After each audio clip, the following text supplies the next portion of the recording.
Last Wednesday, Nebraska's Natalie Romeo tied the Husker three-point record for the second time in 2 weeks. She made 8 three-pointers against Wisconsin, 6 in the first half. Romeo's performance sparked a post-game question to Wisconsin head coach Bobby Kelsey. Her answer sparked the interest of the women's basketball world. She's right up there. She's a great shooter. And we need other people on our team being great shooters. But that comes with practice. I'm sure she didn't wake up one morning and say, oh, just want to be a good shooter today. You got to get your butt in the gym. You know, Steph Curry showed you that. I saw him in high school. He looked like a 2-year-old out there. But the boy could shoot. And so what did he do? He kept shooting. So if people think they're going to get it on the pillowcase, it's not going to happen. You can't nap your way to being a great shooter and Facebooking and all these things that teenagers do. You need to put the phones down, stop FaceTiming, stop tweeting, and get your butt in the gym. And it don't have to be an hour, 2 hours, 20 minutes every day. That's what Nicole does. 10 minutes after practice every day. That's it. It's no magic formula. Those little secret potions you rub on your hands. Get your butt in the gym and practice. Period. End of story. And you can shoot like that too. Absolutely. Every team needs to do more than that. Women's basketball, can you hear me? Get your butt in the gym. You got people throwing the ball over the basket. Nobody wants to watch that. I don't. I enjoy watching good, solid basketball that people make their shots, whether I'm on coaching against them or my team doing it. Women's basketball players need to get their butt in the gym and get shots up because we can't dunk. You know, Brittany Griner's graduated. I don't see nobody else dunking out here. Candace Parker, she gone long time ago.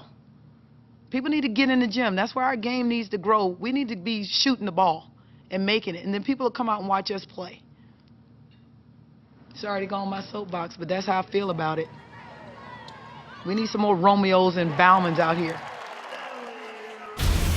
Get your in the gym. Lisa, I just threw my phone away. You? No, phone's Good gone. job. Good I'm job. shooting.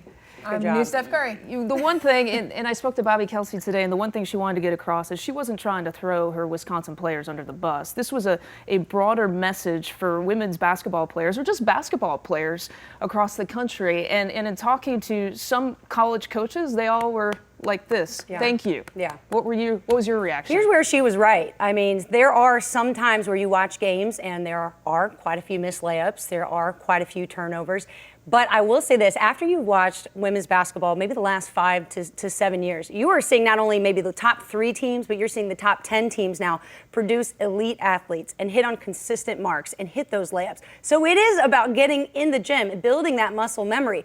I mean, I was working out 5 hours a day in the summer to try and shoot better so that when I came back, I was prepared. Kalia Copper had a great statement. She said, you don't get better in practice, you get better after practice. You get better before practice. So yeah, maybe it's just time management, but get your butt in the gym. I'm with her. Yeah, and I think her message was also about priorities. Is your priority being on the phone, or is your priority becoming a better basketball player? I think that was the overall thing she wanted to get across. Figure out why you're here, what is important to you, and work on that instead of all of the other things. So it's a broader topic, but we brought up even some hardcore numbers and something really to support what you're saying, Brooke, and the fact that shooting numbers across the women's college basketball world is struggling. Now you have Connecticut and Maryland, the only 2 teams in the country out of 344, which are shooting 50% or better. And then you go down to 45% or better, and you only have 24 teams in the country that is shooting in that percentage. Well, here's where you make that better. It's the shot selections that you take in practice.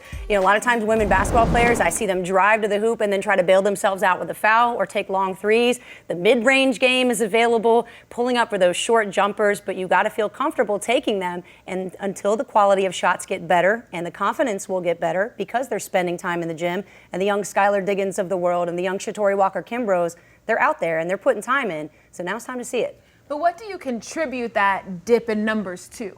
I think women's basketball has grown throughout the years, but if you would have looked at those numbers maybe 5 or 10 years ago, I bet you they would probably not be this good. And it's a hard game to learn. It's a hard game to get good at. It's a really hard game to shoot well. So if you're going to do that, I mean, the formula for success at UConn is you do it right until you cannot get it wrong. and it's almost like a psychotic mentality. When you're spending that much time in the gym, it's cathartic for you. You got to use it as therapy, but that's where you got to build your game. You know, use some anger and fuel it into those practice sessions. So let's take this one step further, and I want to ask you what you feel like the role of coaches are in terms of monitoring social media, in terms of monitoring the downtime that Bobby Kelsey is talking about. And 2 examples, Tom Izzo, if you looked at a Tom Izzo team maybe 5 years ago, he took away the cell phones of all of his players the night before a game because he felt like that would enable them to have a better sleep and focus at the task at hand. They would give their phones back the next day on game day, but now he says he's kind of gone away from that because now players have iPads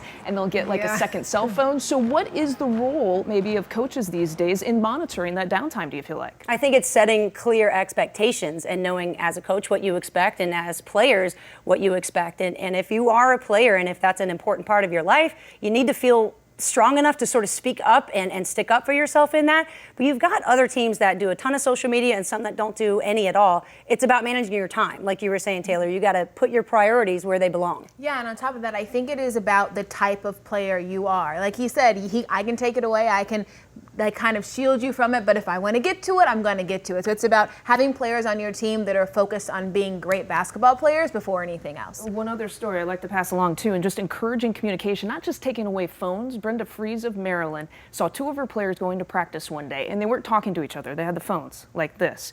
So it upset her. So that day at practice, she went around the circle of players and asked each player something personal about her teammate, and it forced those teammates then to start engaging with their players and learn about their teammates. So like, you know, how many brothers do you have? They now know those answers. Yeah. So Brooke, how many brothers does Taylor have? Why you gotta put me under the bus like this, man? We gotta do I'm our getting out of here. homework. I'm going to the gym. I'm gotta getting do my our butt in the homework. gym.